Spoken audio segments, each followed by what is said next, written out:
Welcome to the Sandersonian Institute of Cosmere Studies, where there's always another secret.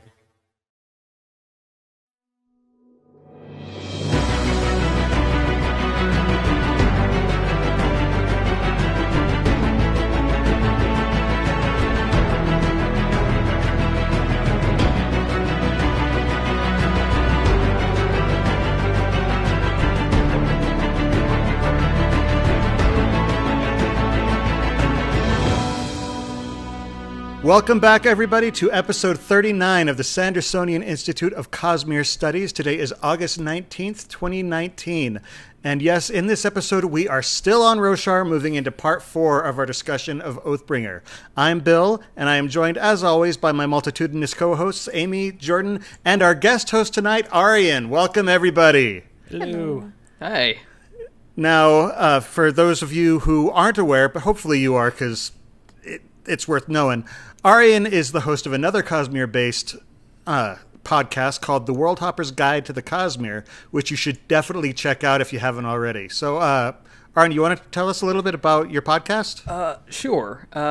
Basically, it's 10 to 30-minute chunks of Cosmere lore every 2-ish weeks, depending on what I do, but kind of an excuse for me to put my endless desire to read through Words of Brandon and sort of, you know, reading through the subreddit and all that stuff to good use and in various informative little chunks. Cool. Yeah, and honestly, if you haven't checked it out, you really, really should, because it's very, very dense, but it's in digestible sized chunks. So you sit down and he just goes in deep and really clarifies a lot of stuff. So now, the other thing that I appreciate is you're really good about spoiler warnings. You actually have been, at least to my experience. You've got, because usually at the beginning you'll say there are spoilers for, you know, Mistborn Era 1 and Secret History, or from, you know, and I just have really appreciated that. Even though I've read everything, it's still nice to be like, okay, he's paying attention, because even though I've apparently been accused of spoiling on this podcast before, I typically hate spoilers. Now, that said, this podcast is going to be loaded with spoilers pretty much moving forward. So just a heads up to all of our listeners. If you don't want to be spoiled, particularly because Oathbringer is so rich in Cosmere stuff, turn back now, abandon hope, all ye who enter here. But otherwise, come on in. Because we're going to have a party. Now, for those of you who listen to the podcast recordings or watch the videos on YouTube, we do want to remind you, you can join and interact with us live via chat when we record each episode live at www.twitch.tv/innkeeperstable. We record episodes of the Sandersonian Institute of Cosmere Studies every other Monday night, starting at 7:30 p.m. Pacific Time, 10:30 p.m. Eastern. So join us, take part of the show. Now, just as a heads up, in 2 weeks there will not be a stream because we're actually pre-recording because I am going on vacation and we don't want to interrupt your stream of podcasts. So we're setting stuff up early for you, and if you're listening to the recording, you shouldn't really notice a difference. But if you do watch the recordings live, then in 2 weeks there won't be a show. 4 weeks we'll be back on. All I know is if we get a comment from someone in a couple weeks and it's like, man, I could just tell that podcast was definitely 2 weeks ago. I'm going to wonder what happened to sound while we were gone. Okay. I mean, we say the date at the beginning of it, so. This is true. Yes. So, of course, you hear that and you can be positive because I said so. And I'm trustworthy. Can't now the you Sandersonian... hear he's holding up a newspaper? With today's date and a picture of Larry tied up. Give money if the unicorn gets it. Anyway, the Sandersonian Institute of Cosmere Studies is made possible by the support of our listeners and patrons. The show, of course, continues to be free, but if you want to help us out, head on over to patreon.com/Cosmere Studies. If you pledge even just a couple bucks each episode, it'll really help us out as we're continually working to improve the show. In return, our patrons do get immediate access to our Discord channel, where you can talk about the show, the Cosmere, and basically random other topics. We've got a bunch of new channels in there for talking about anything you want. It's a great community, a lot of cool people in there, good discussions. And you'll also get early access to bonus episodes, exclusive access to other bonus content, and even automatic entry into some of our giveaways. This week, we want to thank two patrons in particular, Joel Y. and Ross, no last name given. I don't think that's actually his last name, but I'm assuming. Bill, you anyway, just doxed him. Oh, so terrible. How could you, Bill? And he gave us money even. Anyway. We do want to thank our patrons this week. Y'all are amazing, and y'all are part of what makes us even able to do the show in the first place. Wow, how do you overslur y'all? Y'all. That's like the worst Southern stereotype ever. And Did you have mashed potatoes surgically implanted into your tongue? Everybody has hobbies. Oh, okay. Can't fault you for that. All right, so let's go ahead and dive in. Guys, where did we leave off last time? Happy fun times in yes. Roshar today. As they say in The Princess Bride. Ah, yes, in the pit of despair. So let's see. We've got basically two major groups. We've got Kaladin and Shallan and Adolin. They've gone off on their Kholinar adventure and unfortunately had to leave a man behind. And then Dalinar has been running his whole thing. And I'm trying to remember. The last thing he remembered was... Did he remember Evie in part 3 or was it in part 4? It's the very end of part 3, and then it is the end and then of part it's just 3. Like boom, everything just he freaks out. Just goes to, and it's just sort of a wow, Brandon, give him a break a little bit. Well, no, because it gets worse from here because he remembers it all, and that's right after he was having, oh, good, look, everything's going great with the Aesir. Oh, fun times, and nothing could possibly go really wrong. It's great. And we're just like looking through, there's still 2 fifths of a book left. I don't think this is going to go well for him. He's just really invoking Murphy here. And then his good buddy Kadash shows up to give him a pep talk, right? I think he goes to Kadash to apologize for the rift. He does that after he's kind of sobered up a little bit. Yeah, because he goes through a dark drunk period first. Right. The first Kadash shows up and they say, "So, we don't like what you've been doing." It's not Kadash. It's somebody else. Yeah. Oh, that's right. It wasn't. That's right. It was the head. I don't know what they call him. When they're in Thalana. Vednar, yeah. I think it was the Hands of Blue.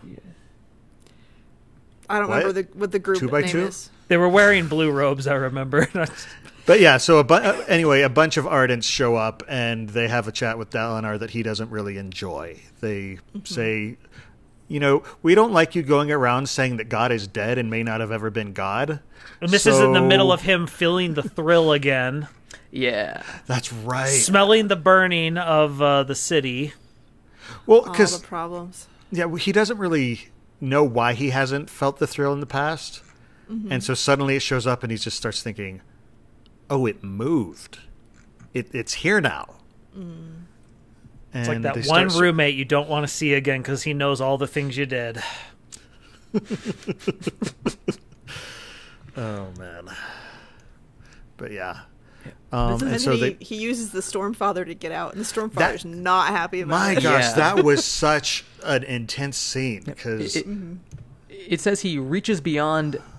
Yeah, he reaches beyond and pulls power to activate the Oathgate, which I think is one of the many things that's foreshadowing what happens at the very end, where he kind of instinctively knows how to do this and force things through realms. Well, and he's not supposed to be able to use the Stormfather as a sword, and he basically just rips him into the physical realm and stuffs him into the Oathgate. This is the Cosmere version of square peg and round hole. Not the worst thing to happen to the Stormfather that week, I'm pretty sure, but... No. Oh, he does have a very bad time. That's a scary moment. I don't know if we're jumping around to that, but... We just jump. We jump. Yeah. When the Stormfather breaks and is sobbing like a child after facing down Odium, that is a literal force of nature brought down to the most powerful Spren on Roshar. Yeah. And he's sobbing like a child, saying he's too powerful, there's nothing we can do. The end is near, woe is me. Oh, shoot, because the storm is inevitable. Like, the storm, it just rushes through and destroys everything in its path, and it's crying like a child over in the corner. That's bad. Oh, gosh. But, yeah. And so he takes this whole excommunication thing poorly. He gets back. He finds some alcohol. He descends into some old habits. But speaking of, let's go look to the flashbacks, because he has a drinking buddy. Yes, he does. So let's talk about Dalinar's Bill, it's drinking just a buddy. random drunk. He's not important. It's not a random drunk. Oh, he was important, wasn't he? But yeah, so Dalinar starts drinking. He's drinking Horneater White, isn't he? I don't remember. That's possible. I think he was he was drinking some hard stuff with Ahu or Ahu or however you I pronounce don't think it specifies what it is exactly. Just that Ahu He gave has a it color. on it, It wasn't a wine. Was the point? I think they said it was clear. I'm going to the source. We'll So awesome, We'll see. awesome. But yeah, so they're just having this, and what is he? He says, "Have you seen me?" Yes, Yeah. he does. Now I'm trying to remember, where does that come up? Because that comes up in another place. I think when Zeth, in the very first prologue, passes him by. Yes. He says, "Have you seen?" That's right. Yep. And he's pointing to the statues, and I think the one of Shalash is missing, or is defaced, rather. Yes. Yep. And it's just, oh gosh, it's just such a rough scene, seeing Dalinar just drunk on the ground with who we later find out is actually Jezrien. Yeah. This is definitely the most high profile. Wow, how have you two sunk this low? Combination I've seen in literature. Like drinking buddies that like you wouldn't believe. Yeah. For what it's worth, it's described as a burning wine with no sweetness, a white, and he doesn't recognize the vintage. So probably Horneater White. So I'm guessing, and we already know from Vale's, from Vale's Vale. chapters that's the kind of stuff that they use to remove paint It's from. like the most unnecessary callback in the entire book. But it's just great. It's so funny. Oh man, I didn't even know that. Well, the thing I like about that is I love that both of them, their issues and why they're complete drunks is because they're having to deal with the voices screaming at them. Yeah, It actually reminds me. Have y'all seen the Umbrella Academy? Not yet, no. Not yet. Okay, this is early stuff. One of the characters, his superpower is he can see and communicate with the dead.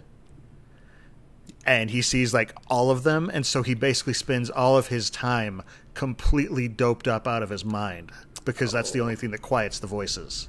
That's kind of what Zet's doing, but I mean without the drugs. But like he's kind of going through the same thing. And it's what Dalinar is doing right here, and with Ahu, it's just basically when you're dealing with demons, you find another demon to chase them away. So I mean, in this passage, Ahu, there's like so much. Yes. Once you know what's going on here, every word he says is somehow important.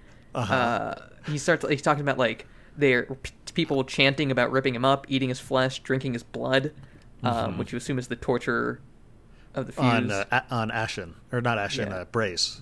Yes. And then he starts listing unmade. He says like the Black Fisher, the Spawning Mother, the Faceless, and Moalak. And I don't know who the Faceless is. The rest we kind of know. I assume the Spawning Mother is Ray Shapir, probably. Yeah. Well, and the Faceless might be, because if you remember in Hessi's Mythica, she mentions that, like, she lists 8, but remembers that there is a 9th. That's the Black Or is- Fisher, is for- though. I think that's the Black Fisher. Oh, is that the Black Fisher? Diagonaris. Yeah. Okay. Something about the scouring of Lamia, Diagon which- Alley or something. Yeah. But yeah, it's just yeah. And of course, I also have theorized that there might be a 10th, but I don't know. I Maybe. can't say that for certain, just because I feel like they are tied in some way to not the Heralds, because they predate the Heralds, but to something. Well, so There's it could. a it similar could be- setup of having 10 and 10.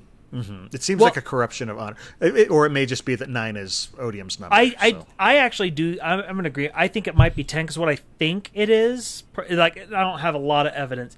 It's stated that the reason they left Taln in there was because he was the only one who had never been the one that broke. Every one of them had been the one that broke, and part of me wants to think that somehow them breaking the Oath Pact is what gives Odium the ability to make an Unmade.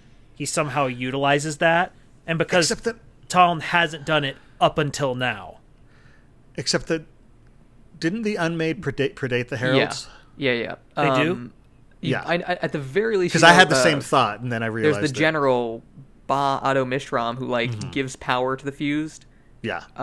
And the Unmade basically stopped, as far as I know, after a Hariatiam, and then there was a weird desolation in the middle there. I think the false desolation. Yeah. Well, but I think they predate the Heralds.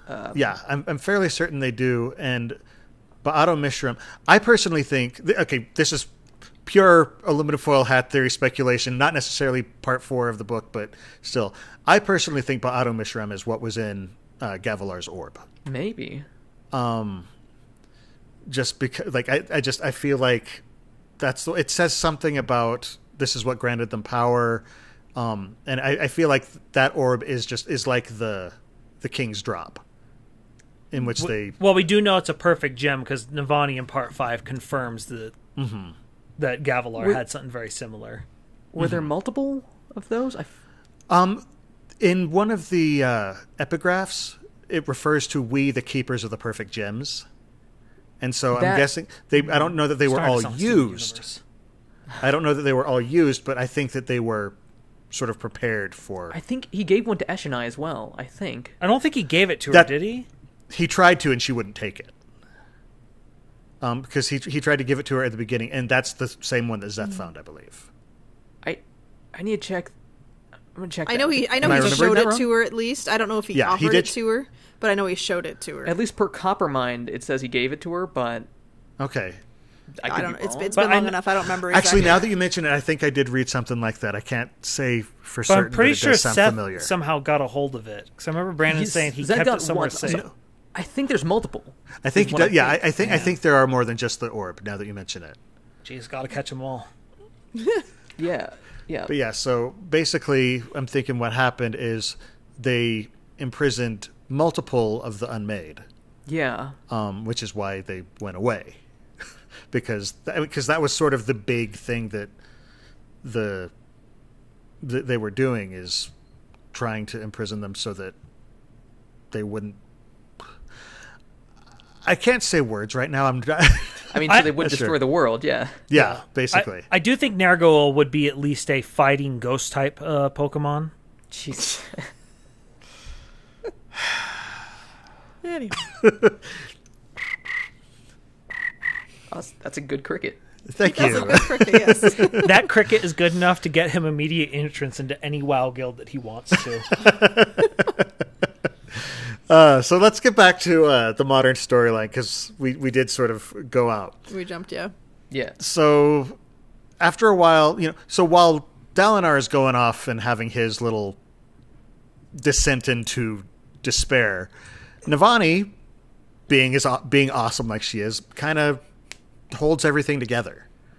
Because Dalinar's trying to build this coalition, and then he just collapses in, and she's basically there holding it together while he recovers. And I love her attitude about it, because she's not saying, "Oh, I have to hold this together." She's thinking, he needs help right now. He'll make it through this. I know he'll make it through this. So I've got to hold it together until he's okay.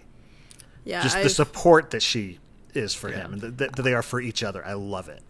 I've noticed that with my marriage a little bit, that there's times that I'm doing better, and then there's times that I'm not doing so good, and then my husband has to pick up the slack when I'm not doing great, and there's times when I have to pick up the slack. So it's just kind of a balance, and thankfully I'm not trying to keep the world together, but keeping my little household together seems like plenty of work sometimes. So props to Navani for man. I love that relationship insanity. goals. I love that line of hers. Nobody's strong all the time. Yeah. Not even the Blackthorn. Navani's super interesting to me because like just as a character, because she started off, and the perspective we get of her is this like wily trickster almost that Dalinar purposely avoids, and then you get to know her, and she is just the best. Yeah, like super supportive. Part of that is, Yeah. I think, being colored by viewpoint. Yeah. I think For part sure. of it's also she puts up that front because she talks about how like she's like, you're making me wonder if my feminine wiles work anymore. So she I think part of that is she likes to portray that. She does. I think she does like having that reputation. Yeah. Oh, absolutely. And I think it's kind of how she flirts a little bit too, and so Yeah. it's probably just all mixing in there. It's some coloring from Dalinar's perspective, and she's flirting, and everything Also, else. I mean, for a late middle-aged woman, seeing Dalinar squirm, she's probably, it's got to be nice. She's just thinking, still got it.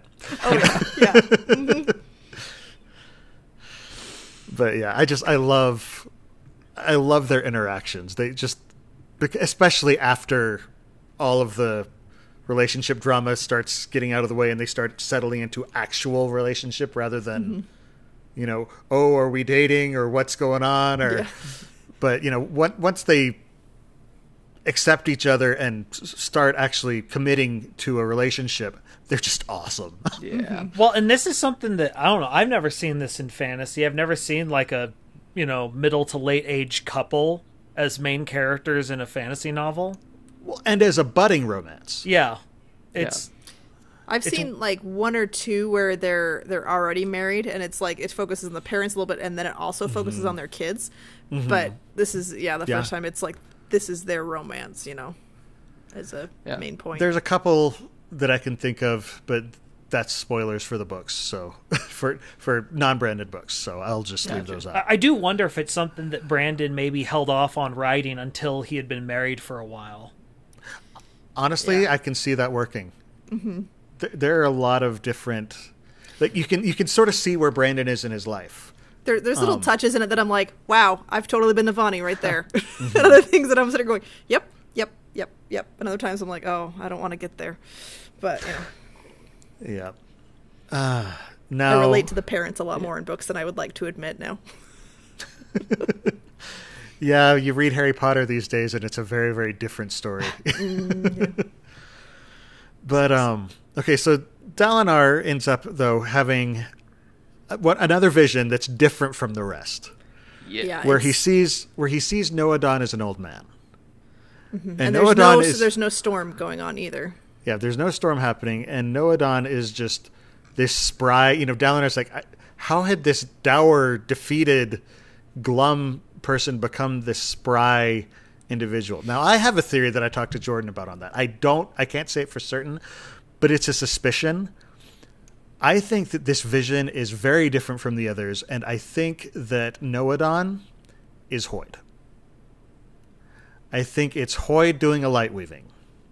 I'm not sure if he's stepping in through the cognitive realm, if he's infiltrated a vision, or if he's just doing something. But I feel like, or if even this scene, through his whatever fortune ability, he went to a certain area and knew what he was supposed to do. I don't know. But the way that Noadon is written in this scene just reeks of Hoid. Like the bad jokes. It's like, you have to do what I say because I'm king. And, but, absolutely joking. Diving out the window and sliding down the wall. It felt very Hoid to me. Now, I could be completely off on this. I am fully accepting my aluminum foil hat for this one. I don't know. I'm not sold on it, but I can see why you think that, but I'm not sold on it. And that's fair. It's just it's one of those. I'm not entirely sold on it myself, but it's one of those thoughts that came into my head and I can't make it go away. I think you have Hoid-colored glasses sometimes. I do have Hoid-colored glasses, and I fully admit that too. Avoid the Hoid. Yeah. Jesus. Do we know how long Hoid's been on Roshar for this trip, and has he been back? So we learn at the end of Oathbringer. Oh, I don't know if that's a spoiler. No, don't worry about it. In the full epilogue, spoilers for everything. Yeah, he kind of talks about how he used to dance with the singers, which interestingly Ahu talks about as well. But He also mentions that he's danced with a fused before. Yeah, with the fused, you're right. And so that was before I think humanity expanded out onto Roshar. And obviously now that he's back with Odium at power, if Odium finds him, he will try to kill. He will level up city to find him. So I wonder, has he been back? Obviously he was there. He came in through the perpendicularity, and he was Sigzil's master. He did all kinds of stuff. But I'm just wondering if he's been here before, in between those two time periods. Knowing Hoyd, he's been here multiple times. Yeah. I would bet that he has. Yeah. We just don't know enough to know how many times or when exactly. Yeah. I personally think the more likely answer is something to do with him, Noadon maybe being a bondsmith that has also bonded the Stormfather. Which is also very possible. And they somehow have a avatar state connection thing going on. I don't know. But Noadon state. Yip. Yep. Yeah, I mean, Nohadon is a surge binder, which I think is a strike against the idea that he's Hoyd, because like, I guess we don't know if you can bond multiple Spren or what his history is. Brandon has said you can bond it. It would just be very difficult. Yeah, but if anybody's gonna do it, it might be Hoyd. What, bonding a second Spren? I don't think he said it was particularly difficult. He has said you can bond it to Spren. He has said it would be difficult because Spren fill in the cracks. And so basically once one starts filling in the cracks, you would have to somehow have more... Because investiture resists investiture. Hemalurgy sounds like time for a little bit of spiking. Oh, man. But, so we don't really know what the whole story with this weird vision is. And there are theories out there. Like, people are just going crazy. I mean... Yes, I know. I have Hoyd-colored glasses, but that's the theory I'm spitting out. Other people are throwing others out, and there's just all sorts of stuff that we don't know. Well, it's just so I don't have odd. an alternative. What's your alternative? I don't have one. Oh, you don't? Which is why, I can poo-poo yours, but I don't have an answer. Right. My only thought is that it's connected to the Stormfather, but he doesn't realize it. But I have nothing to pin it to other than just that random thought that came to me. So I don't know. The only thing that's sort of weird is that glowing light that Dalinar sees that's not the sun, and he sees it again in part 5. And it's just, what does that represent? What's going on there? I don't know. I'm not sure what you're talking about. So at the very end of the book, Dalinar tells Navani, it's like, hey, could you shut the windows? It's just the sunlight is distracting from the other light. And everyone's like... to which it's like, what? And he talked about a similar thing in the Noadon vision. It's like, what was that bright light? I don't remember. I missed that. I need to go through and see that because I completely missed that. I've now re-listened to part 5 of Oathbringer now 5 times because I got through part 3 last time, and my job lets me do data entry, and I'm like, man, I'm enjoying part 3. Let's just go through part 4 because I need it for the next podcast. And then I just like, well, I'm already here to part 5, and part 5 is where things actually start to get happy again after they get horrible. Oh, gosh. And so let's do that. And then I like, oh, well, it's time for the next podcast. Probably should listen to part 4 again. And then, oh, man, I really should listen to part 5 because I'm here. It's basically the same justification I have for eating a lot of junk food. I mean, it's here. Gotta have it. Otherwise, it's going to go bad. I don't want to waste food. No. I don't want to lose money on this. I like the idea that you get back to the end of part 4 and you're like, oh, things are sad again. I need to find out what happens. I need a pick-me-up. Oh, man. No, seriously. especially... oh, man. I've had so many downers this week with my media, because I'm watching Agents of S.H.I.E.L.D., trying to get through it really fast with my husband. I need to catch on season 6. And I'm only season 4. And, everything is bad. And then I'm reading part 4 of Oathbringer, and I'm like, can we have something happy? I need something happy, because nothing's happy. And then my children are problems. Throw Rosie a ball. That'll fix everything. Yeah. Speaking of Agents of S.H.I.E.L.D., this is somewhat off topic, but I think someone suggested Ming-Na Wen, Melinda May, for Navani, and Brandon was super about it. Oh, yeah, I could see that. I like that. The one I saw today, which I wasn't expecting, but it actually worked for me, was Gal Gadot for Yasna. I'm all about that.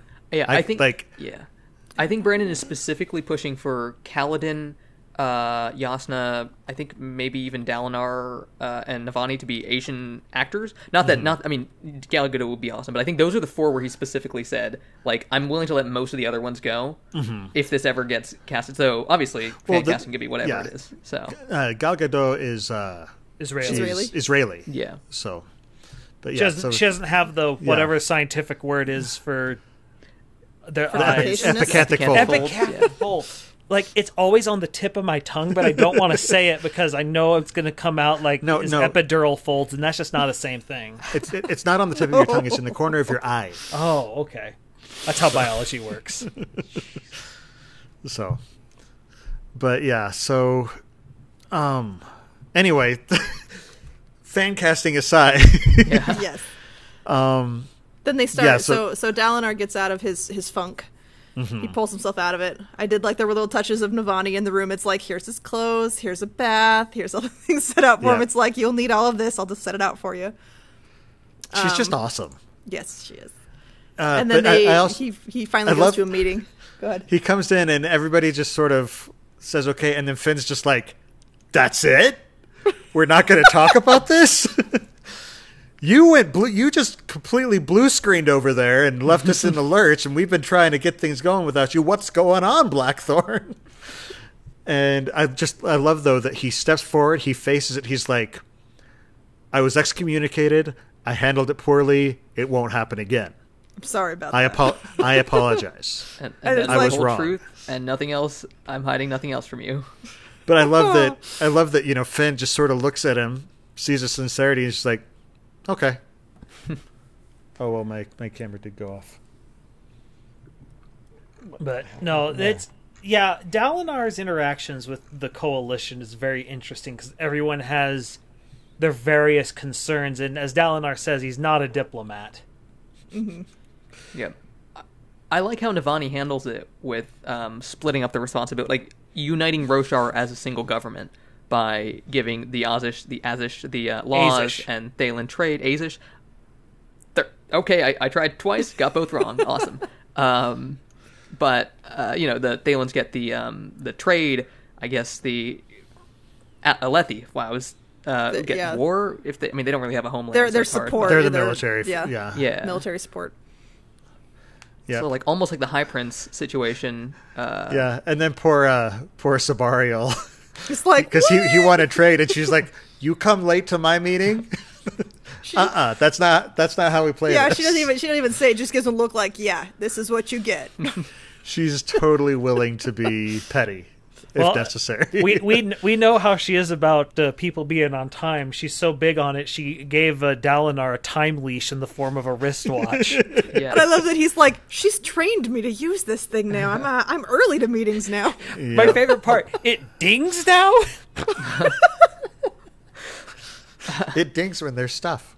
Speaking of which, she also gives Dalinar the pain reel, which he notably never uses, which I find hilarious. She can't have his pain. Yeah, exactly. So he's a soldier. He just toughs it out, you know? I love that that kind of foreshadowing there.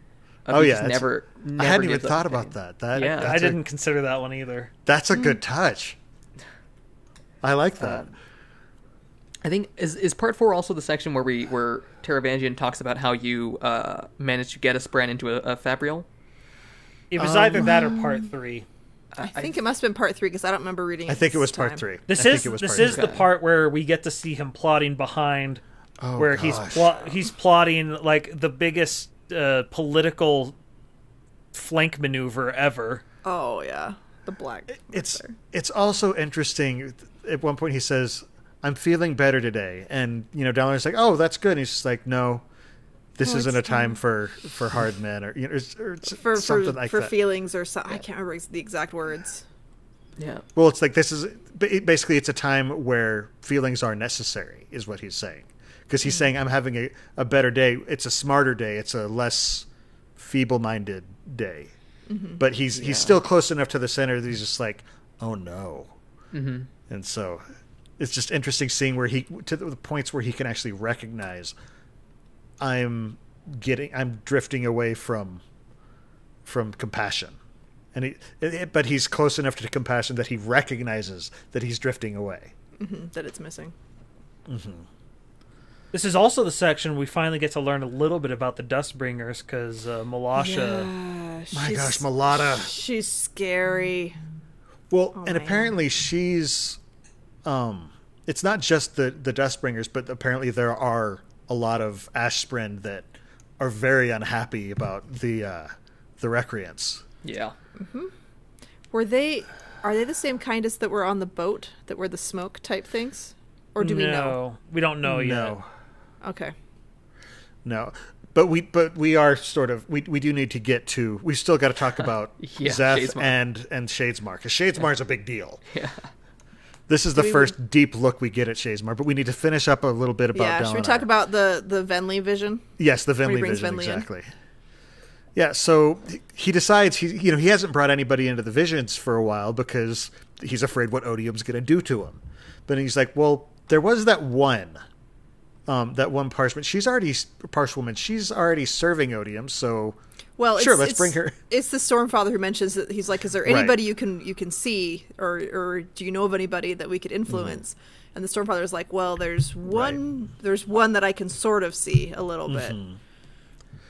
Thanks to Timbre. Timber. Well, Timbre. it's pronounced Timbre. Okay, I haven't. I didn't listen to this It's a part. musical term. Okay, It's a musical term. It's Timbre. Anyway, It's got an eye. it's got an eye. it's a English Latin why? base. I don't trust... This is why I don't trust music.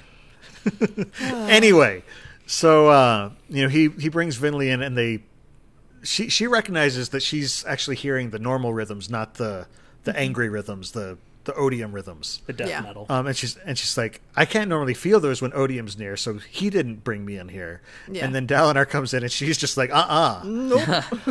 They have their fun little clash there. of Yeah. stuff. Yeah, where So- Dalinar is trying, he's like physically kind of unable to comprehend the idea of part of, I guess, singer. They're singers, right? Yeah, singer, sort of a high prince and stuff like that. But he's trying really hard. And she's like, just the fact that you're hesitating shows that It's not going to this work. isn't. Yeah. And so, and then Odium spots them. He's like, Yeah, "Oh, Odium there you notices. are." Oh, this And is he- where the Stormfather gets He gets. Oh, yeah. destroyed. Yeah. Yeah, because I'm convinced this entire scene that Brandon wrote was inspired by going out of bounds on video games. Yeah. It's like, because no clipping mode gets turned on for sure. yeah, he starts just like Odium starts pulling everything apart, and Dalinar's just like, "No!" And he grabs and tries to hold everything together, and he asks the Stormfather, "Can you hold him back?" And the Stormfather's just like, I'm a sliver of a shadow of a god. He is full force." I'll So, try, but can you? Eh. It just reminds me of the time I played basketball. They're like, you got that guy, and you look and he's 7 inches taller than you, and you're just like, there are many things, but this I do not have. And then you just see the sweetest scene with Timbre trying, just like pushing against the storm, trying to get to Venli, and it's just like, Timbre is just like too pure for this world. It's very reminiscent of Syl holding off the Death Spren. Yeah. Yep. She's just pushing and like almost destroying herself because she wants to get to Venli, and protect her. then she finally reaches out and grabs her in her fist and wakes up, and man, I think intense. we learned at the end there that the only reason Odium didn't kill the Stormfather was because that would take enough of his sort of energy to leave him open to a strike from cultivation. Which Yeah. is Yeah. Oh yeah, because interesting. cultivation is. I want to quiet know more and about her. hiding. She is like the puppet master. Yeah. It's very And- much mutually assured destruction, Uh-huh. where neither wants Yeah. to commit too much to one side, because... And so instead they're fighting all these proxy wars. I actually saw a theory somebody posted that cultivation actually helped Odium, and I'm just like, I'm sorry, no. That's just wrong. There was one that might be more plausible. I'm not sure if I buy it, but that cultivation, like Teravangian is a cultivation plant. Yes. Like he's fulfilling her plan. That I do buy. I that buy it actually completely. I'm fully. I can see it. I just believe. don't know if I like it. I That like makes no, me just he- like it feels like it's twisting things The more thing- than I want it to. The thing that I like about this theory is we've seen what he's done on a day of unparalleled intelligence and capacity. I want to see what happens on the day he has unparalleled compassion. Maybe. I like the idea that this was just a Night Watcher gift. That Taravangian, as sort of this mortal with no godlike influence, is the wild card. He's the independent in the game of Mafia or whatever it is. See, and I think, like, I don't think he knows that she planted him. Like, but I think that, you know, he is a plant, but an unwitting one. She basically put him into position, knowing that eventually, sort of the same way that Dalinar was. Because, you know, Dalinar didn't have any memory, but because of it, he grew into this individual that he is now and was able to resist Odium at the crucial moment. Yeah. Yeah. This is the sequence of events that have me thinking that Taravangian in the end is going to prove to be Cultivation's tool. So in this book, we see 3 people or 4 people who physically see Odium. One of them is Venli, and that's nothing to do with Cultivation. Right. The other 3 we see are Lift, Dalinar, and Taravangian. All see Odium personally. Lift seeing it is what helps get Azir into the coalition, because she's like, okay, he's creepy. I'll talk to him, I'll yeah. talk to Gox. Dalinar, we see how he was prepared, and it's very particular because he was prepared in such a way that Odium agrees to the contest of champions. Agreeing to the contest of champions is what makes it necessary for Odium to need Taravangian, because Taravangian quotes himself reading from the diagram, and it's like, you've agreed to it, you can't act directly anymore because otherwise they can force this because you've agreed to it. You need agents to be acting for you. And so that seems to be like, these are some ultimate chess pieces that she has been moving just beyond the shadows, and Odium isn't even aware of it. We don't have Cultivation's vessel name, do we? No, we do not. That's what I thought. We also don't know 100% whether Cultivation was even present at Taravangian's boon giving. Nope. That's also Right. so. We'll see what shakes out. We might want to. I think we've strayed pretty far from. Yeah, probably. Look, if we can't bounce around when we got the guy who has the Worldhopper's guide with us, I don't know what we're gonna do here. Yeah. Oh man. Anyway, so yes, then they translate. They get the translation. That's right. the big thing. They translate the Aela Steel, which is the oldest known document on Roshar, and everybody thinks, you know, maybe it was even written by the heralds. We find out it's actually not written by the heralds. It's written by a Dawn Singer, who were Parsh, the Parshmen, Parshindi, whatever. I don't know, but Singers, the Parsh. Yeah. My favorite thing is And- going through Dalinar's head as they're listening to this. He's like, wait a minute. How would they Why are know they that they're talking about supposed to have? songs? Why are they supposed to know? How would they know that they're supposed to have shells? Yep. It's like, wait, that's weird. Oh, Oh no. And then, of course, Taravangian pops in. He's like, hey, what's this whole thing about the High King? or no, I think that was Fen. That's a little bit. No. That's Taravangian. Oh, that's right. I think Taravangian Fen came in. Taravangian was he was about the Aela Steel. That's what he got. yeah. That's right. Fen got the High King, and the Azish got the Odium visions. Odium. Yes, the And Odium. it's just like all bad things, and it's just, and so this thing that they've been working all this time to forge is just sort of splintering. The biggest thing that's scary to me is, how did they get all this intel? They got it because Spark has been spying for them. How do you prevent any secrets getting out when you have enemy Spren who can just spy for you? You have to have your own Spren to fight those Spren. I don't know. That's the only thing I can think of is It's a never-ending spring arms Cold War. race. Yeah. Cold or a Spren. Spren-proof room. War. I don't know. Yeah. I don't know. I mean, you can get one of those. I don't know. They're expensive. But yeah, it's Metal just- that falls from the sky. But yeah, it's just like all this happens, and then the end of part 4, and you're just like, what? What? You leave it there? Yeah. So meanwhile, back in the cognitive realm, Shadesmar. We're getting our first really good look at Shadesmar. I mean, we've had peeks in. You know, Shallan stepped in a couple times to soulcast. But that's about it that we've really gotten. I mean, and it's different. It's very, very different. Yeah. And I love that Azure's first thing when she looks around, she's like, "I hate this place." You know? She's so much more grizzled than she was in Warbreaker, and jaded. Yeah, I did not like her in Warbreaker. But until the very end, I liked her at the very end. Of Warbreaker. Once she goes through the, I mean, I guess that was kind of the point. Is like once she goes through the horrors of living on the streets. But yeah, now she's just like this super cool armored, just hero. Just super pragmatist. Yep. Yeah.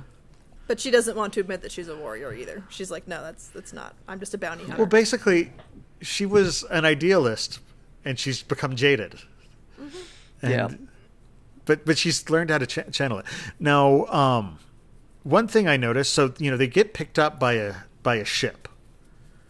Now, how do they get onto the ship? They go to the light. They make their way to land. They go to the lighthouse where they meet Reno. Was the lighthouse first? Yeah. Okay. Yeah, Shallan grabs spheres and she makes them like some steps to go across. It's like a house and something else. And then they find the lighthouse. Okay, now let's talk about Rhino. So I learned so much about this guy on this reread.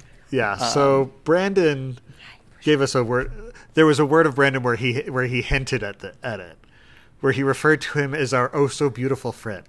Yeah.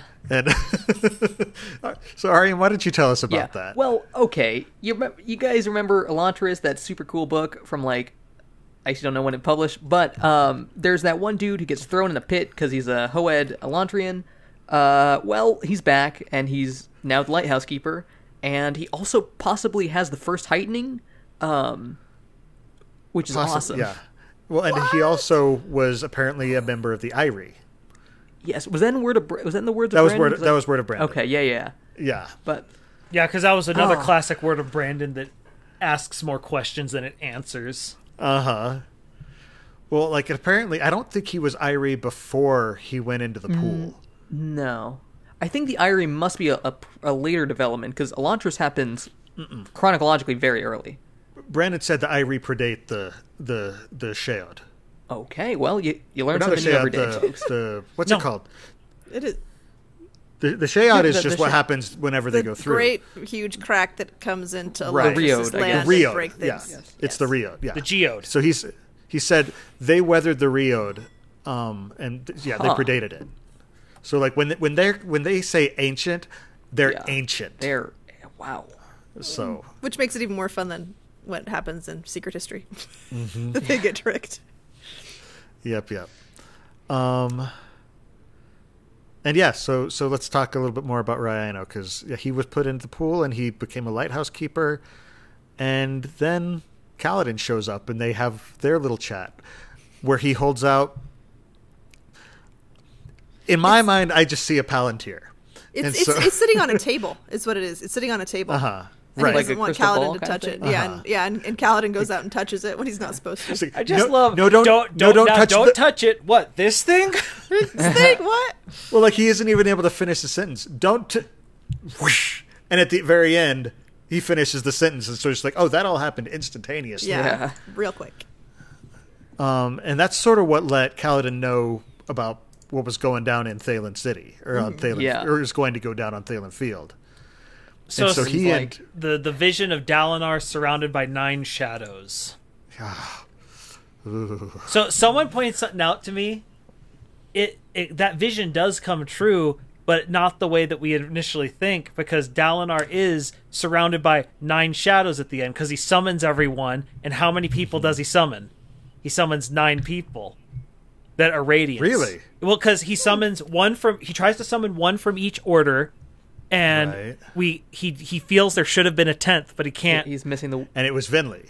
Yeah. Yeah, and so someone pointed that out, and I'm just like, Brandon! So instead of 9 shadows, 9 radiants, 9 lights. Yeah. Ooh, Brandon, you're a poet. For everybody who can't see me, I just did like the head explodey thing like twice now. All the head exploding. So it's one of those things I'm like, dang it! Why didn't I notice that? I've read the part 5 how many times now? I've never caught that once. Wow, I like that. I really like that. Yeah. So Rhino, whatever his name is, when I found out this reading, which I can't get over, is the fact that he has the first heightening. He notices Kaladin before making any noise because of his life sense, probably. Right. And he's able to recognize that Kaladin is invested. But he recognizes that because Kaladin touches the device. He recognizes that he doesn't have a heightening, because the first heightening lends you the ability to see the aura of breaths and other people. And so he asks, "Are you the first heightening?" And he's like, "Nope, no, you're not." But he recognizes that he's invested not through the heightening, but because he's able to touch it. It does something. And it does something, yeah. It dings when there's stuff. So I assume it's during the high storm. It gives a connection to the spiritual realm, which lets you see the future. I think that sounds right. I could see that, yeah. It makes sense. Because we can tell that like it has an effect, because every time the storm comes, like all the Spren like stand up straighter like their mother told you because God's watching or something. And it's like stand up and get fed. It almost seems like what it seems like to me. The Reachers were very interesting when they finally come.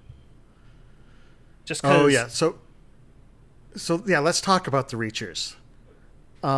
First off, their looks are fascinating. Because aren't they like bronze? Statues? Yeah. Now, I saw a theory that because Captain Aiko starts talking about how he had a daughter who used to work in Celebrant, and it says she ran off chasing dreams, that very well could be Timbre. Probably. And so... Are you really sure it's Timbre? I swear that's an I, though. I'm positive it's pronounced Timbre. I'm gonna Google that now, later. Just to now make me feel watch, better. we're gonna get tweets and Instagram posts and emails saying, "Bill, you moron, it's not Timbre." But not for several weeks. not for 2 weeks. We have set up a time bomb for ourselves. Yes, right there. Great. I get back to town and suddenly it's just... You are a failure of a musician. Anyway. But anyway, so yeah, she may very well be the daughter who ran off chasing dreams and found Finley. Yeah. Well, first found Eshonai and then found Finley. Yep. I love the bond the captain sort of forms with Adolin. Yeah. Because he can tell he's a leader, and not just that, like he can tell he's a leader. They have the conversation about dead eyes. Because his father's in there. His father's a Deadeye, Yeah. And I love because he's not judgmental over it. He's just very pragmatic. Yeah. It's like it's I've heard it's an amazing tool. Like I get it. Just don't pretend she's your friend. Yeah. Even though for Adolin, it is his friend. Yeah. He's just kind of weird about stuff. Which is one of the reasons that I am firmly in the camp that Adolin is on the way to, if not becoming, maybe some hybrid of, but on the way to becoming an edge dancer, just because the first oath is I will remember, or the second oath is I will remember those who have been forgotten. Maya has been forgotten.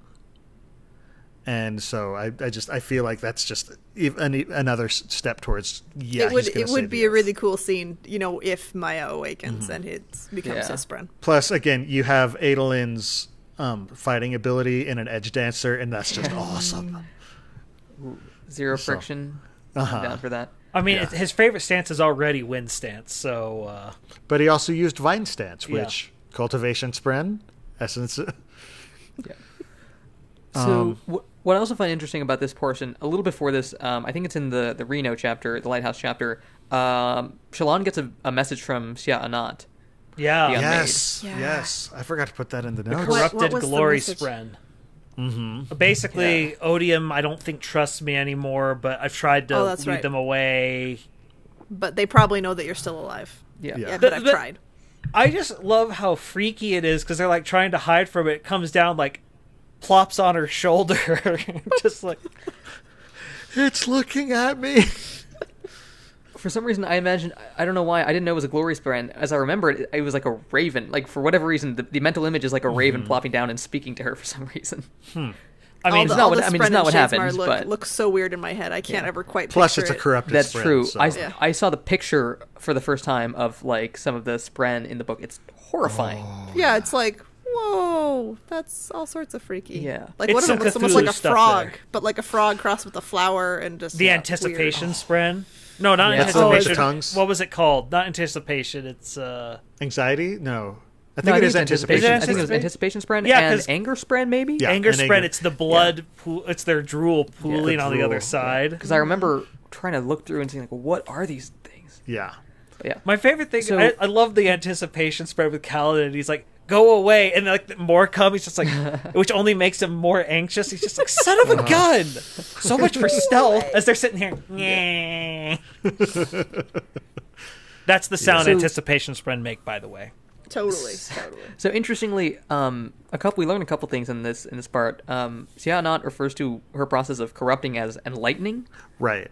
and she says we've never managed to enlighten a Spren as powerful as the Oathgate. So that makes me think there's more something. I don't know why there's a plural there.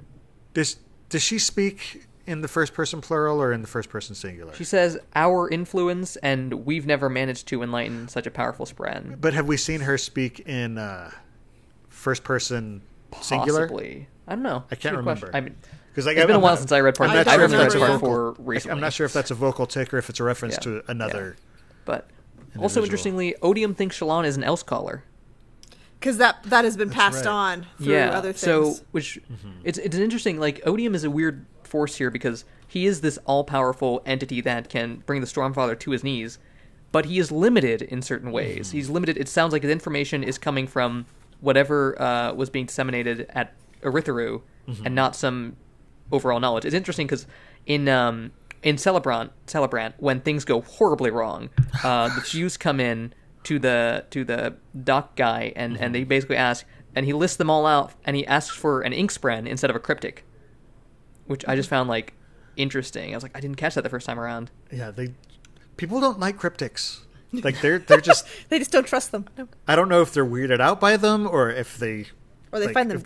I wonder if they make you dizzy because their head's always moving. Although I love when somebody mentions it, Pattern's just like, yes, we are quite famous. It's like, it's great. It's But just like, the oh, other thing Pattern. I love it when this is the first time Adelaide gets to like try to bond a little bit with Pattern, but Pattern's like not really understanding what's happening. My favorite We're an line, odd bunch. We're an odd bunch. Yes, 7 odd. And Aelin just keeps going. Neither one's really listening to the other one. There's some fun Pattern moments in the cognitive realm. I love Because he's so Syl and weird. Pattern as well. Oh yes. Well, especially because Honor Sprint and Cryptics do not get along. Nope. But they have to because they're in there together. Well, and Syl is still shipping Kaladin with Shallan. Oh yeah, so. she's shipping that hard. And it's really funny. I have a friend who's reading Words of Radiance for the first time, and she's like, I don't know who to ship, and I'm like, I can't say anything It's just like, at all. Pattern and Dalinar told everyone. it's like she's betrothed. That's not an oath. It's just a promise to make a promise. It's like an options agreement in stocks. Wow. Yep. That's right. But I've invested money before. Come for the Cosmere stuff. Stay for the fiduciary jokes. yeah, now Kaladin, and meanwhile, has been just completely blue screening. Because he saw his friends murdering each other, and he's just like, why do I always live? Yeah, he starts flashing back, which is pretty cool. I like that mechanic in this. Yeah, it's the first time we've actually had flashback chapters without them being the flashback character. We get to see him as a soldier and as a slave, which is interesting. We meet Tara, Yeah. Tux. Yeah, Tara's intriguing. It's one of those, okay, we have very little information about this woman, but I want to see it because it holds key insights into who Kaladin is. No, I just want to see Kaladin be happy. That's it. Yeah. No, it was a cute little, just Oh, like gosh. 5 minutes. But that line she has when she leaves him, it reminds me a lot, actually, of Kelsier's last words to Vin, where the last words are a little harsh. because he tells Vin, it's like, you gotta, you have a lot to learn about being a friend. And she's like, you gotta learn to be here for the living and not just the dead. Right. And that he sort of uses as his motivation, I've got to get to Dalinar. Yeah. Yeah. Now, I can't remember. Sorry, Amy? So I was trying to find it with Sha'anat, and she uses first person. Okay. When she's talking to Shallan in end of right, part 3. but did she use singular or plural? She uses singular. She says I. Okay, that's what... Okay, I couldn't remember. So there may be another person. My thought is maybe it's just more of the unmade. Possibly. Right. Or... Anyway, that was my guess. But Yeah, she says I don't know. I. Well, so it could be like I haven't thought about the fact that she said we before, but just my mind goes to Mraize in part 5 tells Shallan, hey, there's one of the unmade that we could maybe convert to the side, and Shallan immediately assumes, oh, he knows about Sha'anat, but she said we, so maybe the ones they're thinking, maybe they have intel on someone else completely. I don't know. Maybe. I might have to read I'd never that, considered that section. Yeah, I'm not sure. I'd never noticed the we part. Godless Rebel in chat says she might be referring to her creations as well. So, Could the be. other corrupted Spren. That's possible. Now, one of the things he does to kind of... I can't remember. Who does the kata first? Is it Kaladin? And then Azure joins in? And then it's Adolin, and then it's Azure, I thought. That's right. I couldn't remember if it was... And then at the very end, Kaladin's- they find out that Azure's teacher is the one who taught all of them. Zahel taught you? What?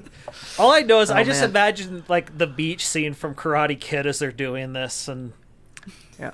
So there's a really, really interesting chapter, I think, after Celebron. We're jumping around this, but that's fine. Yeah, it's all when they're on the good. Honor Spren ship, and Captain Azure, she is talking to the first mate, and the first mate wants to see the sword that she has, and Yes. so she talks about how the sword is like feeling her out and like trying to examine her. She Yeah. refers to the sword as a she. Yes. And they realize it's a shard blade without a spren. Mm-hmm. Nightblood has a sister or a daughter or something. Yeah. Something. Nightblood 2.0. I ship Yeah. it. So, I want to see them meet. Oh man, I want to see It that would be conversation now. So awesome. Like, you know I it's gonna did be like in- that it was a female sword versus a male sword. Just like having we got Yeah. both. although apparently Nightblood technically doesn't really have a gender. It's just that It's always interpreted as a guy. Vasher started referring to Yeah. him. all, As I all think we know Lift is thinks it's a gendered she. weapons is a normal thing because most of Kaladin's spears apparently have been female, according to Syl. Yeah, That's I think Lift sees Nightblood as female, possibly, but it's possible that Vivenna, Captain Azor, is also assigning a gender to her sword, Right. in the same way. Yeah, But we don't know for sure because I want to see Nightblood and the sword talking because like someone like Zahel has to be standing there to hear both sides of it.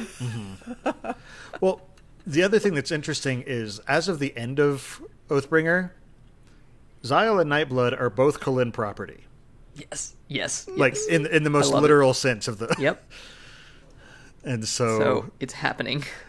like, it's just... I am waiting for that... for Azure that to show meeting. up again. It'll be interesting because Huge she has to fight through. Apparently, the perpendicularity in the Horneater Peaks is very heavily guarded on the Shadesmar side. Yes. and Moloch is there on the wherever he hangs out, maybe on the physical side, but they've been having problems there.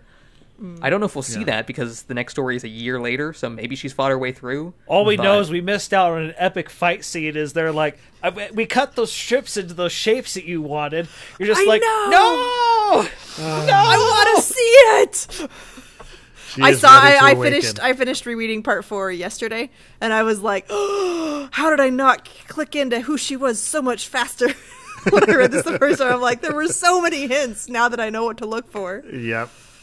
Oh man. But I love it's Surprising, just, I love but Awakened inevitable. Combat. I want to see Yep. more, It's just such a cool concept. but we're not What I allowed to see like because I don't about know what it- the sword will do. What I like about Captain Azor, I'll just keep calling her that, is that it's a mystery for people who... She's a mystery to people who don't know about Warbreaker. She's like, who is this character? And for people who do know Warbreaker, it's like, how did she get here? Why does she call Vasher a criminal? Why are they mad at each other? I still can't Mom and Dad get remember along? the moment that I read the scene where Nightblood first shows up at the end of Words of Radiance. I screamed aloud. Like, I just held the book out away from me and I just went, ah! My favorite part of that story was the fact that I was way behind him as far as reading goes. Oh, that's so right. he couldn't talk to me. So he went to our friend that is okay with spoilers at all times and went for a drive with him because he had to get it out of his system. I'm pretty sure I probably squeed when that happened. It was because just I love Nightblood. I'd probably be terrified of him in person, but in books. And that's why I am strongly of the opinion that's one of the reasons why I'm like, read books in publication order. Read the books an author publishes in publication order. With my friend who's reading through, I was like, you need to read Warbreaker next, after Words of Radiance, and then you have to read Edge Dancer, and then you can read Oathbringer.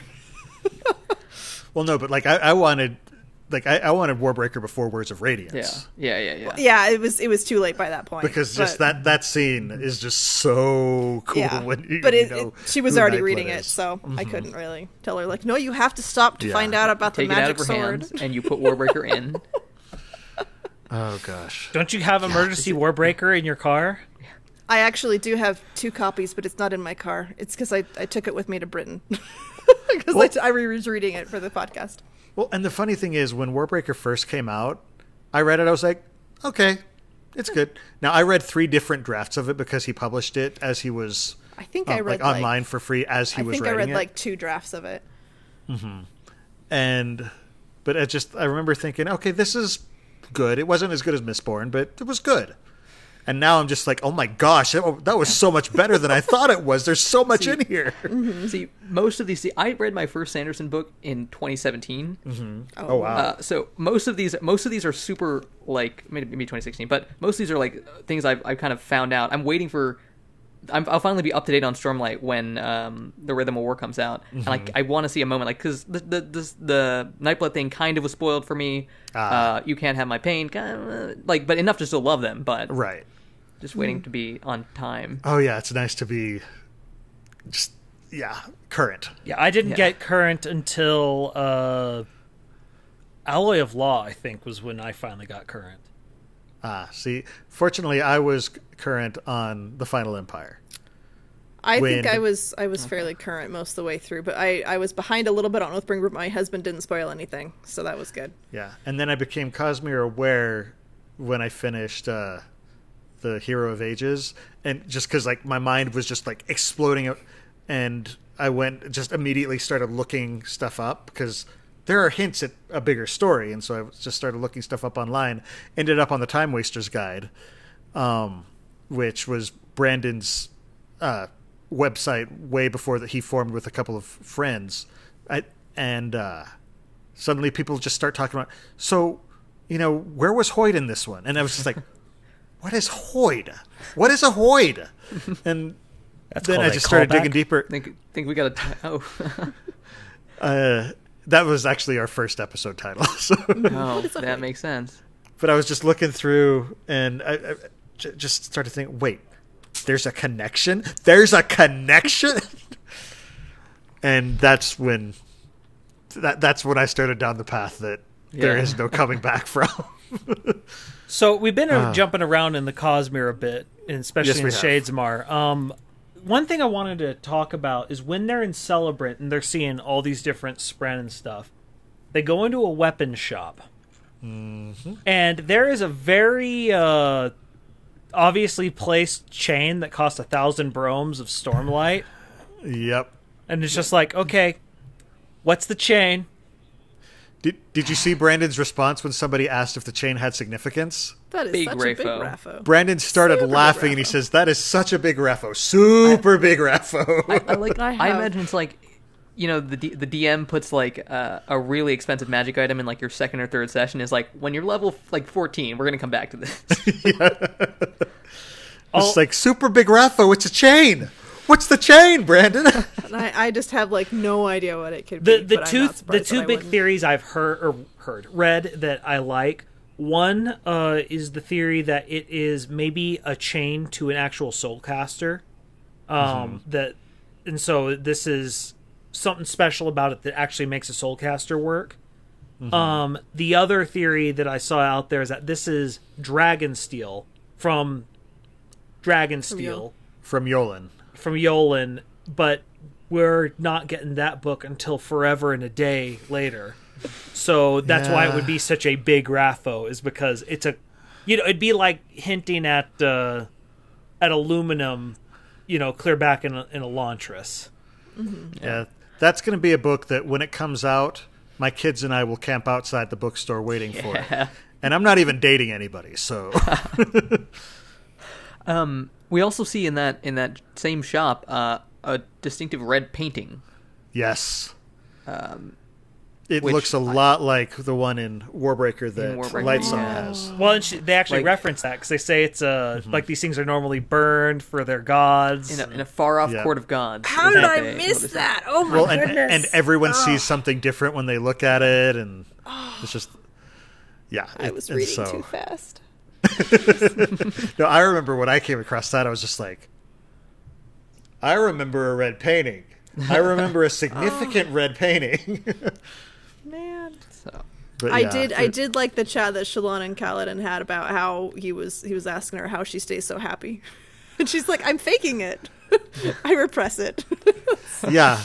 And he's just like, I wish I could do that. I wish I could do that. But it's like, no, wow, no, you don't. It's bad. You're both crazy. Well, but it's just the classic thing of everyone has their own coping mechanism, and everyone else's coping mechanism looks so much more appealing than your own. Well, and like the way that Shalon does it, she's like, watch, I'm having a thought right now. And repressed. And it's just like... Oh, that poor girl. Yeah, so she has a moment with Kaladin, and then later on she has a moment with Adel. And where he's the best boyfriend ever? I know! Well, first off, he's so he comes... cute. Well, he comes off, and he's just like... He comes over and rubs her shoulders. Yeah, and she talks about how horrible she looks. She's like, you could never. Like, you're just... By being you, you're... So something about the broken vase and like turning it the right way, and he's like, well, when it's broken you can see what's inside, which is the smoothest line possible. Oh yes. To be fair, he has had a lot of experience with women, and he's Yes, learned he has. what lines do and do not work, because He's probably done a lot of the bad lines. well, yeah, considering what was the line in like the first book where it's like, there's basically no other women left in the war camps for him to That he date. hasn't dated. Yeah. But yeah, so then all of a sudden gets quiet and he just says, I killed Sadius. Just sort of drops that truth bomb on her. And then she sits there and she's like, good for you. Good. And it's like, you're a radiant. You're not supposed to encourage this kind of behavior. But I mean, of all the people to tell that to, she's probably the one who's going to see the least problem with it, because she kills other people. She killed her parents. Yeah. So, yeah. Well, it's just like, wow, he's so objectively evil. Yeah. But then they have just this interesting conversation where she's just like, so which of my personalities do you like the best? I'm like, are you jealous of them? Or... Yeah, it was she's just, like, I could make another one if that would work better for you. And he's like, no. But talks about it like then he's again, trying on he's like dresses. he's like you said, the best boyfriend ever, because he's just like, whichever one I'm talking to right now, that's my favorite, because that's you. That's you. And it's just like, well, dang. Speaking of a good lie, but it's so genuine that it's just it's amazing. Okay, and then of course they get to Celebrant and they take off. No, they take off with the honor sprint and they get to Thalen City. Meanwhile, we find out that Syl is a princess, basically. Yep, the lost sleeping princess. She's like Sleeping Beauty. I love how she gets on to Cal and he's like, you have 3 sets of clothes and I don't have any. He's like, I have one to wear while the other's being washed. She's like, and then the one you wear underneath them. And she was also pissed that they wouldn't let her ride one of the Mandras. Yeah, That's she's right. like, but I want to ride one. It's like, you get to fly out in reality. Do not Physical ride the world. Unagi. Not fun. No. I didn't realize how close Kaladin was getting to the 4th ideal here too. Oh, yeah. In the Honor's Friend ship, he hears her voice, like, just getting you closer to the point of, like, yes, he's going to say it, he's going to say it. I wonder if he will in part 5. Or anyway, Who knows? Yeah. Well, I mean, again, we're full spoilers. This Oh, episode. I know. Sorry, that was an attempt to be cute. Oh. Don't worry about it. Anyway, and then they get there, and there's this hardcore fight on this side of, or on the other side, in the cognitive realm, trying to get to Dalinar, and just everything starts going wrong. Well, it's not even a fight yet. It's just all of them sitting guarding the bridge. They just see That's it. right. That's right. Because they're sitting and that's where they leave it is. There's thousands There's just there, and this you're like, wall it's like, oh no, of we enemy just fought forces. so hard to get all the way here, and now we have that to deal with. Okay. Seth? Zeth. Zeth. Jordan, you want to lead us off? I love Zeth and Nightblood. it's the buddy cop film I want, only behind Blue and the T-Rex buddy cop film I want to do from Jurassic World.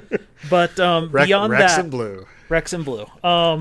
And for the record, Rex and Blue's police chief would be the Leopleurodon. Anyway, the whole thing it's wonderful because I love that Nightblood is constantly telling Zeth how bad he is at basically being a human. He's like, you're supposed to correct me. Come on, But it's Vasher also- always corrects me. Let's draw me. Vasher always drew me. I was like, Vasher did not always draw He you. hardly ever did. He didn't want Nightblood's to. not a very good, reliable narrator because he's not really sure what's happening around him. He reminds me of my 4-year-old a lot, where they're like, "Yeah, sure, it's totally this," and it's like, no, not Well, it's so like much. how well, not to mention matters of time. Oh, How yeah. long did Vasher hold you? It's like at least a day or two. How long have like, I and how- hold you, Sword Nimmy?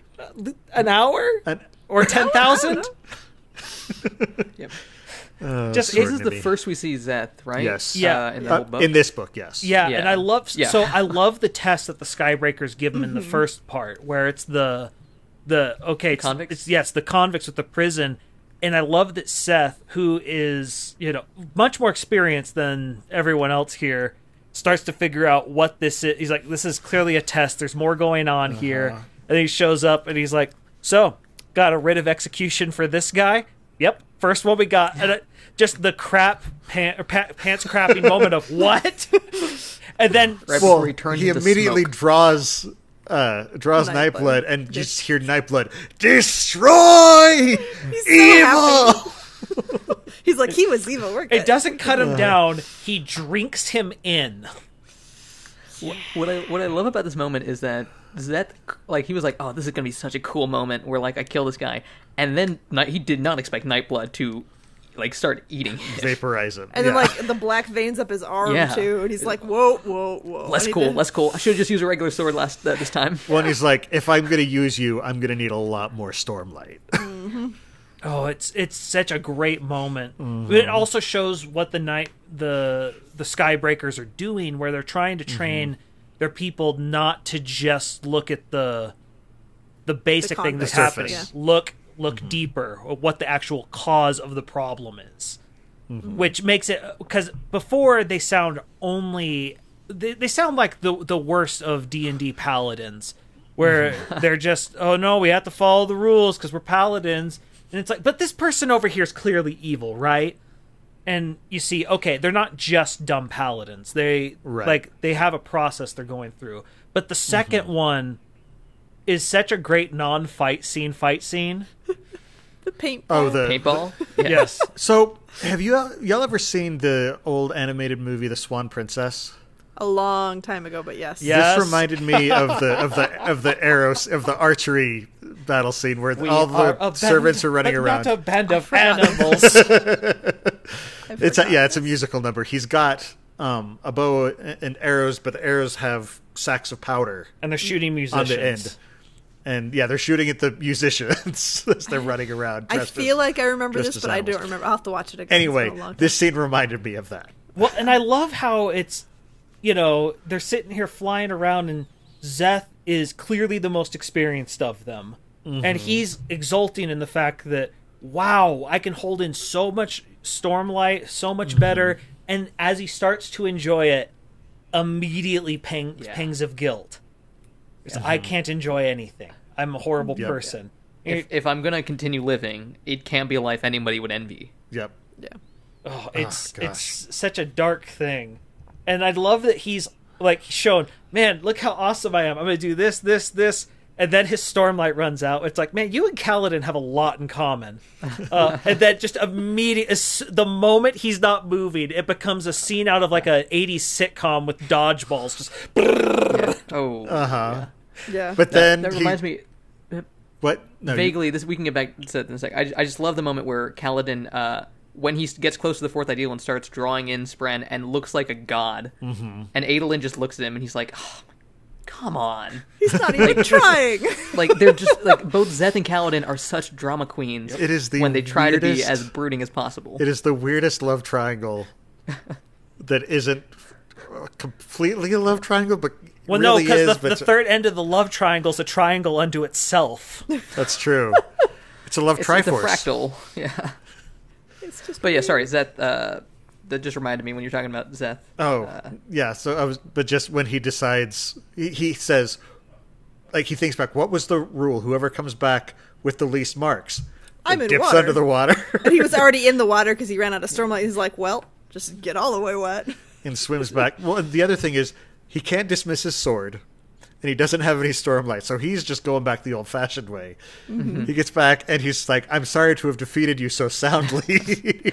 I think also interesting is, of course, they're all wearing white Right. on this day, and right at the end there, Nail just like takes them, and as far as I know, it doesn't say what he wears at the end, but it doesn't say that he changed. So I assume he goes into the finale Wearing white. as the assassin in white again, Oh, yes. which is hilarious. I think so. There were yes. two other things in that scene that I forgot I wanted to mention. One, he says the weird. skies are his, which I'm just like, I think you and Kaladin are gonna have a fight on this one. Yeah. All right, but then the Yep. other thing that is just we name a lot of Skybreakers in this scene, and it's just like, I look forward to all these people that Zeth are eventually going to kill when they fight.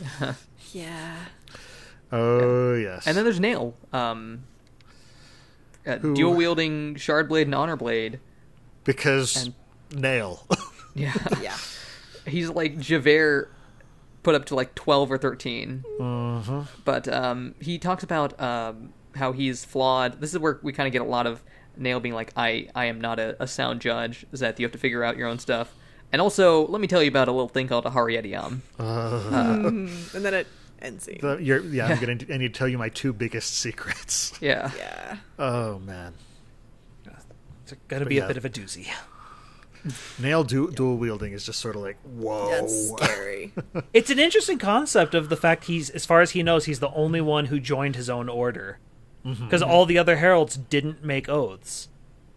Yeah. It's interesting that after all these millennia, he has still kept to his oaths, as Yeah, broken and as he is. Yep. Well, and that's the thing is, again, the Skybreakers are the only order that didn't break their oaths. And it's just really cool. So what's interesting is, I'm just thinking about this now, is all as far as we know right now, the reason all the other Radiants broke their oaths was because they learned they weren't the original owners of Roshar. But if the Skybreakers kept their oaths, that means the Radiants didn't throw their swords away, but now they're fighting on the other side. Well, I believe Brandon said that they believed that through right of conquest, humans were now the Right. the leaders, and then I don't understand fully myself. Or I could have sworn there was something about how they're like, well, we'll defend who owns the land now, and Exactly. saying it's because I almost thought they were like defending the singers then at some point. But Well, it's by been right of conquest logic, because they had turned all the Parchmen into dull form with whatever they did to Ba'at or Mishram. And so by his logic, okay, they've won it, but now that they're back, by that same logic, the right of conquest no longer applies, so it goes to the previous claim of who was here first, also known as, first is apparently a rule. Yeah, first season. Dibs. Yep. By right of dibs. The rule of the law of dibs. It persists. Anyway, okay. We need to talk a little bit about Dalinar's flashbacks, just because, dang, there were some great scenes in there. But we are really starting to run over, so I think it's mostly gotta just so there's like the Renarin scene and there's the funeral, and that's the that's Renarin scene though. Oh my gosh, that was just heartbreaking. So sad. Because Dalinar is drunk out of his and trying to get drunker, and he's been like going through the building trying to find. Is convinced people are hiding it from him, not realize he drinks it. Mm-hmm. Yeah, and then Renarin comes in, pure little 8-year-old, 9-year-old Renarin, and he says, "Here, I snuck this for you because I know you need it." I thought he bought it for him. Yeah, he bought it. That's right, he bought it for but it's just like what merchant sold pure, but just to be fair, the son of the high prince, the nephew of the king, but. It's just like the pure heart. It's like Renarin is already healing people in ways he doesn't understand. Before Dalinar, before he shows it to him, Dalinar refers to Renarin as the other one in his head. Yes. That is just... That's harsh. And then to have that change in an instant when he realizes, ugh. Yeah. Oh, gosh. My favorite scene, I think, possibly ever, still though, is the flashback to the funeral. Yes. When Dalinar is just dejected and scared, and he hears voices in his head, I think of the Rift again, and he runs and he runs and he runs, and he hears a voice reading out the words that Gavilar spoke to him. You must find the most important words a man can say, and it's Yasna reading from the Way of Kings, and just that whole section is worth a read. But I came onto this, I was like, part 4, this is my favorite part of the book, I need to get it in here. But just this, everything is worth a read. But the idea of, the question is not whether you will love, hurt, dream, and die. It is what you will love, why you will hurt, when you will dream, and how you will die. This is your choice. You cannot pick the destination, only the path. And that gets me. I love that so much. It might be my favorite thing Brandon's ever written. That whole It's thing. definitely up there, at least. This book is filled with so much of Brandon's just best writing, as far as just wow, what a quote, wow, what a quote, wow, what a quote. Yeah. Oh, so good. What was I thinking? There was... Anyway, yeah, it's just unbelievable. Also, it feels like this scene is kind of the birth of... Because, in present day... Dalinar and Yasna are incredibly close. They both have just such high respect for each other, and they just you can see this amazing closeness. And I feel like this scene was kind of where that was born, where they bonded over, the words of a man that they both loved dearly, who had been taken too early. Yeah, and Dalinar is horrified watching his brother be soulcast. Which I can't blame him, because that's just creepy. The other thing, the line from the Soulcaster, where he's sort of feeling over the entire body, comes to the blue marbles in his eyes and says, the most real part of you.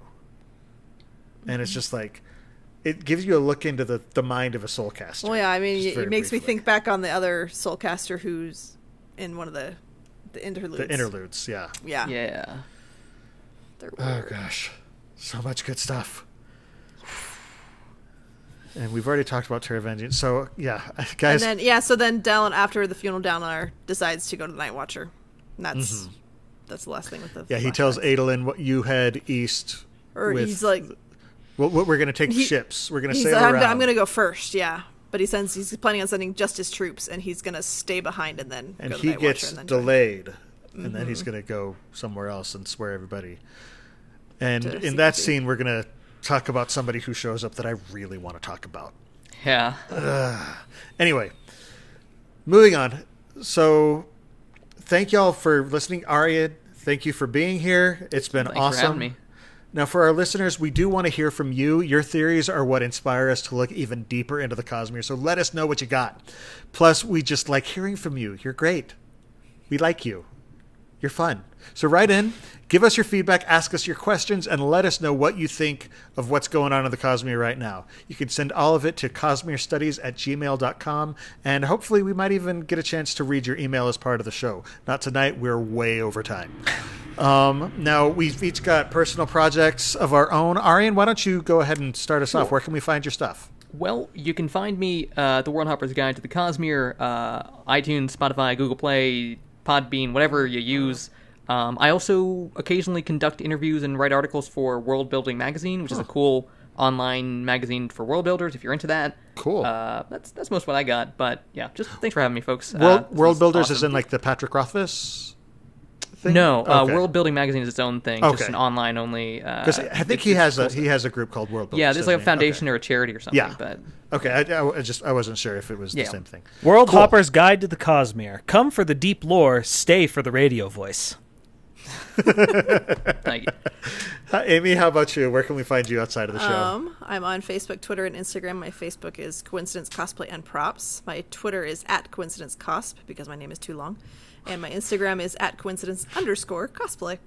I'm currently doing my children's costumes, but Nice. yeah, I don't know if I'm going to put those online. I'll probably put little fun stickers over their faces because they're little and they don't need to be on the internet. And otherwise, I'm just trying to pin down what I'm going to wear to FanX and make a whole ton of D20s to take with me. I'm thinking I'll have like one of those mesh Nice. laundry bags and just like carry it with me and be like, these are for cool. sale if you want to buy one. Yes, You're please just make one me step money. away from the Muppet idea I had. No, I too much time. Too much time. So yeah, that's kind of my plan for right now. Is that's what I'm Cool. doing. So yes. Awesome. stuff. And Jordan, how about you?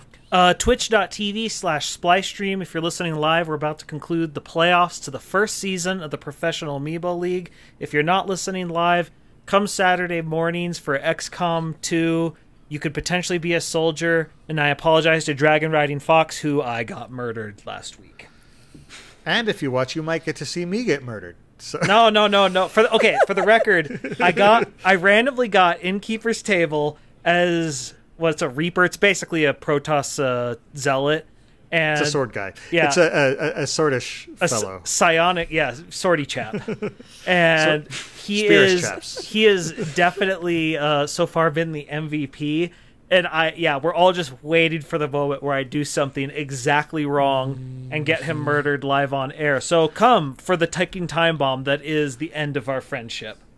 Yeah, every time I sign on, my immediate question is, am I dead yet? Apparently, I've just gotten beaten up a few times and stuck in the infirmary, so not yet, but we'll see. As for me, when I'm not here, I've got a bunch of board game reviews over at the Innkeeper's Table at www.innkeeperstable.com. I post about board games on social media as well, so go check those out on Facebook, Twitter, Instagram, all of those. The profile name is @Innkeeper's Table. For those of you who can't become patrons just yet, consider heading over to iTunes, drop us a review. It'll really help us out, let people know about the show, boost our listenership so that we can continue to grow the podcast. Before we go, do y'all have any final thoughts on part 4 of Oathbringer? It's a downer part. That's what it is. It's 2 downer parts in a row. All the Hopefully downers. nothing bad will happen in part 5. I hope it ends well. I know. I just Let need me something to conclude. spoiler alert, it doesn't get bright till like halfway through part 5. It keeps getting somehow worse. Oh no. And it gets progressively worse in such a dominoes falling action that it keeps cutting away. You're like, oh, I forgot there's people over here for it to go worse for. Spread the misery as thin as you can. Surely it's about to get better. Surely it can't get worse than this. Oh, you've invoked Murphy. We're invoking Robin Hobb. It gets worse. Oh, gosh. Yes. Now, in addition to the live episodes of the show that stream on twitch.tv/Innkeeper's Table every 2 weeks, Monday nights at 7:30 p.m. Pacific Time, 10:30 p.m. Eastern, our listeners can find our videos on YouTube or the audio versions of the podcast on iTunes, Spotify, anywhere else that carries podcasts. Just do a search for Cosmere Studies. You should be able to find us pretty easily. You can also follow us and contact us through Twitter, Instagram, and Facebook under the profile @Cosmere Studies. For our next episode, those of you listening to the podcast or watching on YouTube shouldn't see a difference, but for those of you who watch the live recordings, we're going to record our next episode on September 16th, 2019 at 7:30 p.m. Pacific Time, 10:30 p.m. Eastern, same time as normal, just 2 weeks later than you would expect next. We are going to be moving into the heart of Oathbringer's Brandon Avalanche in Part 5, so make sure to join us in chat here on Twitch. It should be one storming good discussion. Now, in the meantime, on behalf of Aaryan, Amy, Jordan, and myself, thanks for listening, and remember, There's always another another secret. secret.